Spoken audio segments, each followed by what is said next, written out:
737-200 aircraft में फिलहाल मेरी मौजूदगी है और हमारे साथ एविएशन एक्सपर्ट उमंग जानी मौजूद है, उन्हीं से बात करेंगे।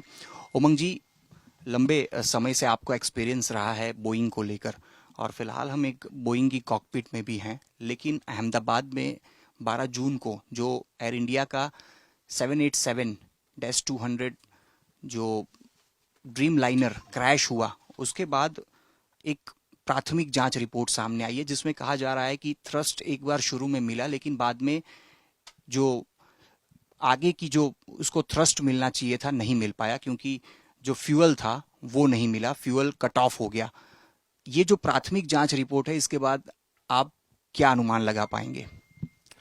प्राथमिक जांच रिपोर्ट कल आई है। उसके पहले जब विमान क्रैश हुआ उसके एक दिन में जो वीडियो सामने आई थी उसमें ऐसा दिख रहा है कि विमान बिल्कुल नॉर्मली टेक ऑफ कर रहा है और टेक ऑफ करने के बाद विमान आगे जाके धीमे धीमे हाइट गेन करना बंद कर देता है और 1-2 सेकंड के लिए जो है वो लेवल फ्लाइट में है और फिर धीरे धीरे डिसेंड करना शुरू कर देता है। ये इटसेल्फ इंडिकेट्स दैट उसको विमान को क्लाइम करने के लिए जो इनफ धक्का मिलना चाहिए वो नहीं मिला है। अगर विमान में एक इंजन भी अगर चल रहा है, दूसरा इंजन फेल है मगर एक इंजन अगर चल रहा है, तो भी विमान जो है वो धीरे धीरे क्लाइम कर जाता है। उसमें ऐसे केस में भी जो रैम एयर टरबाइन होता है वो बाहर नहीं आता। रैम एयर टरबाइन तब बाहर आता है जब सीवियर पावर लॉस हुआ हो। तो ये बिल्कुल स्वाभाविक बात है कि उसमें ये इस प्रकार का कोई थ्रस्ट का कट ऑफ हुआ हो। अच्छा, आपने इसके पहले भी एक बार जब हम मिले थे आपने समझाया था कि दो इंजन के दो इनपुट होते हैं, और यहाँ पे हम देख भी पा रहे हैं कि जो स्पीड ब्रेक हो या चाहे थ्रस्ट हो या जो भी कट ऑफ के जो भी हैं, सारी दो इंजन के मुताबिक दो दो उसके पूरे पावर राइट्स हैं। क्या किसी प्लेन में जिस प्रकार से इसमें दो थ्रस्ट के इसके अंदर पावर है, अगर आप हमें समझा भी पाएं अगर टेक्निकली, तो वो भी आप समझाइए। और क्या दो इंजन के साथ दो फ्यूल टैंक अलग अलग होती हैं? क्योंकि फ्यूल नहीं मिलने की बात है, तो दोनों फ्यूल टैंक क्या अलग अलग होती है?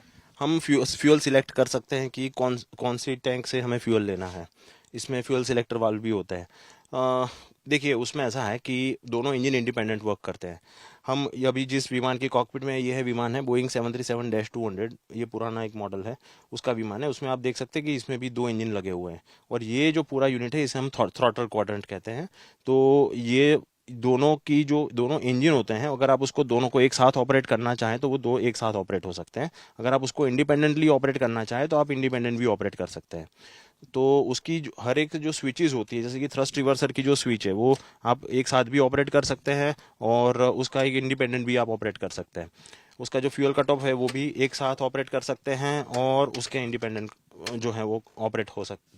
यानी पूरा जो दो इंजन होते हैं वो जनरली एक दूसरे के में मीन्स वो इंडिपेंडेंट होते हैं। अच्छा, फ्यूल कट ऑफ की बात आ रही है, क्या जो 787-200 ड्रीम लाइनर है उसमें भी क्या फ्यूल कट ऑफ का जो भी सिस्टम है वो इसी तरह से होता है जिस तरह से यहाँ पे फिलहाल हमारे सामने दिखाई पड़ रहा है? फ्यूल कट ऑफ दो तरीके से होता है। एक तो मैन्युअली होता है जो कॉकपिट से किया जाता है, और दूसरा जो होता है कि इंजन के साथ एक उसकी जो इंजन को नियंत्रित करने वाली जो प्रणाली होती है वो इंजन को कमांड देकर फ्यूल कट ऑफ कर सकती है जी। अच्छा, जिस तरह से ये भी बात सामने आ रही है कि कैप्टन ने अपने को पायलट से पूछा कि क्या तुमने कट ऑफ किया है, और हम जैसे यहाँ पे भी देख पा रहे हैं अगर को पायलट से गलती से भी कट ऑफ हुआ हो, क्योंकि वैसे तो जब भी ट्रेनिंग दी जाती होगी तो सबसे पहले तो यही ज्ञान दिया जाता होगा, दोनों पायलट्स अनुभवी थे तो अपनी जान की जोखम पे तो कोई कट ऑफ करेगा नहीं। तो क्या आपको लगता है कि गलती से किसी से कट ऑफ हुआ हो, या किस प्रकार से ये कट ऑफ होने की चांसेस किस प्रकार से होते हैं? क्योंकि आप तो यहाँ पे मैन्युअली कर रहे हैं और प्लेन में भी मैन्युअली करना रहता होगा। देखिए, उसमें ऐसा है कि विमान में कोई भी कंट्रोल रैंडम नहीं होता है। अगर आप उसकी स्विचेस की बात करते हैं तो मैं फॉर एग्जांपल मैं ऊपर वाली कोई स्विच की बात करूं तो जैसे कि मैं इसको ऑपरेट कर रहा हूं तो वो ऐसे ऑपरेट नहीं होगी, उसको पहले खींच के बाहर निकलना पड़ता है, उसके बाद वो उसको हम छोड़ो और फिर वहां पे वो लॉक हो जाएगी। तो ये जो पूरी सिस्टम है वो बहुत ही सोफिस्टिकेटेड होती है जी। ये अंदर से क्या लगता है कि कट ऑफ किया गया हो या बाहर से, क्योंकि मैंने ये भी सुना है कि प्लेन जब उड़ान भरने वाला होता है तो एक चेकलिस्ट होता है, उसमें भी ये सारी चीज़ें चेक करनी रहती है। जी बिल्कुल, चेकलिस्ट होता है। और अगर सबसे पहले तो फ्यूल कट ऑफ वाल चेकलिस्ट के हिसाब से ही पूरे सारे फ्लाइंग ऑपरेशन होते हैं। अगर फ्यूल ये जो वाल होता है उसको उसका ऑपरेशन भी चेकलिस्ट का हिस्सा ही होता है। अगर पहले से फ्यूल कट ऑफ वाल ये सपोज ऑफ पोजीशन में है तो इंजन स्टार्ट ही नहीं होता। अच्छा, दोनों इंजन के फ्यूल कट ऑफ होना, इस बात में आपको कितना विश्वास? अ, मैंने जैसे कि आपको बताया दोनों इंजन इंडिपेंडेंट होते हैं, दोनों अपने हिसाब से मीन्स इंडिपेंडेंटली वर्क करते हैं। और दोनों इंडिपेंडेंट जब वर्क करते हैं तो मैंने आपको यहाँ पे पूरी कंट्रोल में आपको फिर से दिखाता हूँ। आप देख सकते हैं यहाँ पर ये दोनों इंजन जो है वो बिल्कुल इस प्रकार से इंडिपेंडेंटली वर्क करते हैं।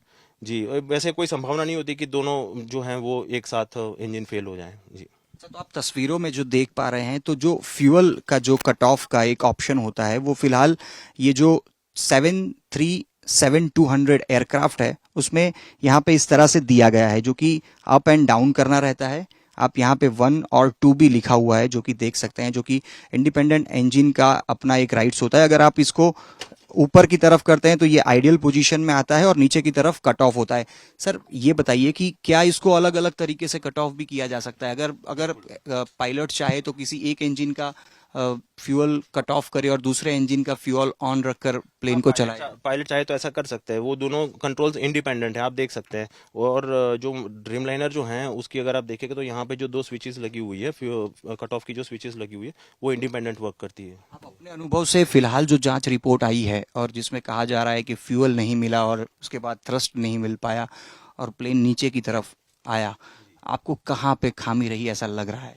देखिए, अभी जो रिपोर्ट आई है मैं तो रिपोर्ट के हिसाब से ही बोलना चाहूँगा, क्योंकि जो रिपोर्ट आई है वो प्राथमिक रिपोर्ट है, ये फाइनल रिपोर्ट शायद नहीं है। तो ये अभी ये मैटर में फर्दर इन्वेस्टिगेशन रिक्वायरमेंट है कि ऐसा क्यों और कैसे हुआ। अच्छा, जो फ्यूल जो मिलते हैं वो कहाँ कहाँ से कट ऑफ हो सकते हैं? एक तो आपने ये बताया, दूसरा कट ऑफ का ऑप्शन कहाँ रहता है? वो मैंने जैसे कि आपको बताया इंजन की अपनी एक सिस्टम होती है। ये एक जो प्रणाली होती है ये विद्युत प्रणाली होती है। और कुछ पैरामीटर का जो डेटा होता है वो उसमें उसको रिसीव करते हुए उसका एनालिसिस करके फिर ज़रूरत के हिसाब से वो फ्यूल को कंट्रोल करता है।